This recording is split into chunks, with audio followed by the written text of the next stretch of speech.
Good evening, my fiendish friends. Welcome back, where the night is always dark, the moon is always full, and we celebrate the spooky things that go bump, or should I say mash in the night. Tonight, my darlings, we sink our fangs into one of the most iconic, chilling, and downright groovy songs ever to echo across the haunted hills of Halloween. Yes, you guessed it, tonight we'll be diving deep into the glorious, ghoulish classic, the MonsterMash. Then you can monster mash. The monster mash. Yes, my friends, the MonsterMash, a song so wonderfully eerie and infectious that it has risen from its grave every Halloween since it first burst onto the scene in the early 1960s.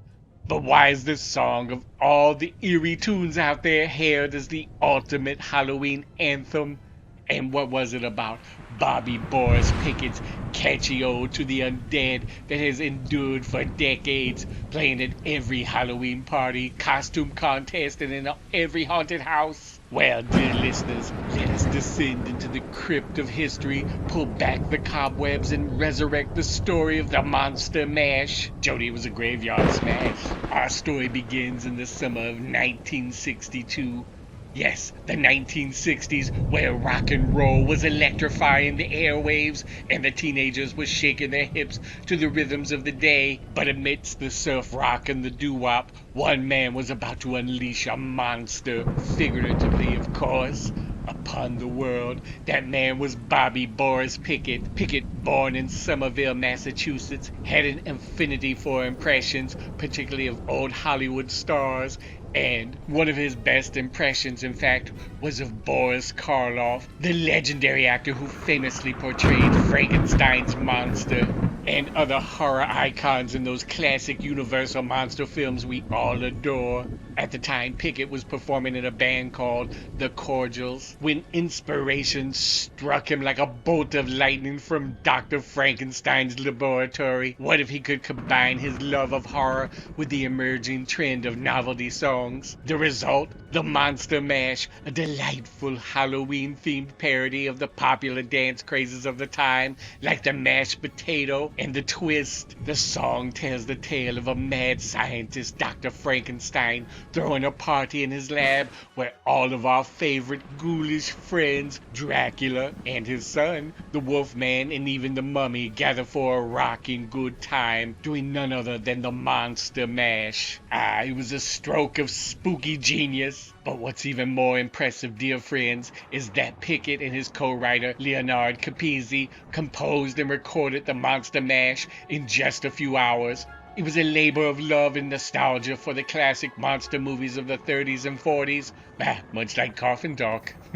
When they presented the song to Gary S. Paxton, the producer behind the Hollywood Argylls of Alley-Oop fame, he instantly recognized its potential. It was a hit waiting to happen. Now, dear creatures of the night, would you believe that the MonsterMash was initially released in August of 1962? Yes, well before the shadows of October loomed over the land, but it didn't take long for the song to climb the charts. By October 20th, 1962, the MonsterMash was a graveyard smash, reaching #1 on the Billboard Hot 100 just in time for Halloween. Pickett's Boris Karloff impression, combined with the novelty of the spooky storyline, resonated deeply with listeners. It wasn't just a song, it was an invitation to a monster party, and everyone wanted to join the fun. Yet, despite its initial success in the United States, the song met some resistance in other parts of the world. Why, in the United Kingdom, the BBC actually banned the MonsterMash from the airwaves, claiming it was too morbid for their delicate listeners. Can you imagine a song that's practically a cartoon for the ears being too morbid? But even bands couldn't keep this tune in its coffin. Over the years, it would return to the Billboard chart several more times, particularly during the Halloween season. In fact, it became such a beloved Halloween tradition that in 1973 and again in 2008, the MonsterMash re-entered the Billboard charts. Prove that you just can't keep a good monster down. Now, Why has the Monster Mash endured for more than 6 decades? Why does it still find its way into every Halloween playlist year after year when so many other novelty songs have long been forgotten? The answer, my dear listeners, lies in the simplicity and the charm. First, the song plays on a sense of nostalgia. When Pickett recorded the Monster Mash, Universal monster movies like Frankenstein, Dracula, and the Wolfman were still relatively fresh in the minds of audiences. Pickett's affectionate parody of Boris Karloff, as well as his inclusion of beloved monsters, struck a chord with anyone who grew up terrified by these iconic creatures. Second, it's the perfect Halloween party song. The infectious beat, the goofy but endearing lyrics, and the Pickett's gleeful narration make it a song that even the faintest of hearts can enjoy. It's not too scary nor too silly, just the right amount of spooky fun to get your bones rattling on the dance floor. Third, it's the characters. Pickett brings to life, well, unlife, a whole cast of ghoulish figures. There's Dracula and his son, who's less than impressed with the Monster Mash. Whatever happened to my Transylvania twist?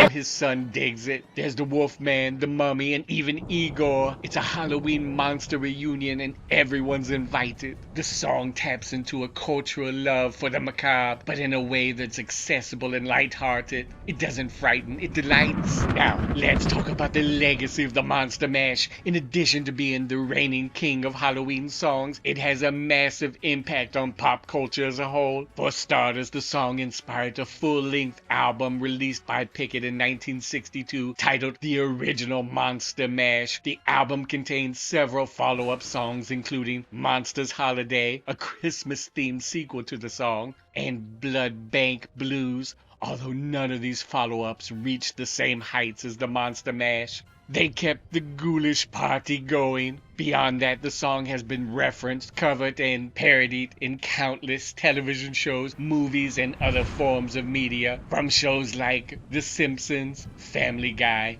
and Buffy the Vampire Slayer, to being covered by artists like The Misfits,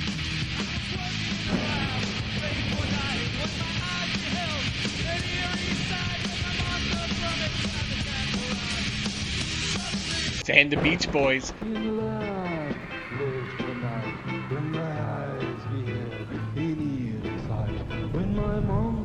The Monster Mash has left its gory fingerprints on the fabric of pop culture. Also, the Mad Mad Monster Party. Or is it just Mad Monster Party? I'm jealous I wasn't invited. But my creepy companions, it wasn't just the song that left its mark. It was Bobby Boris Pickett himself. He embraced his role as the mad scientist behind the song, performing the Monster Mash for audiences around the world well into his later years. He became as much a Halloween icon as the monsters he sang about. There are few songs in the world that can claim to be synonymous with an entire holiday, but the Monster Mash holds that honor every time October rolls around. You can bet that this song will rise from the grave, playing on radios, at parties, and in haunted houses across the globe. It has become the unofficial anthem of Halloween, a celebration of the fun, the fright, and the community spirit that makes this season so special. After all, Halloween is about more than just spooks and scares. It's about coming together, whether it's at a costume party or around a campfire or through the speaker of a radio, to celebrate the thrill of the unknown. The Monster Mash reminds us that while monsters may lurk in the shadows, they can also throw one heck of a party. And so, my dear guest, we come to the end of our deep dive into the twisted, groovy, and enduring world of the Monster Mash.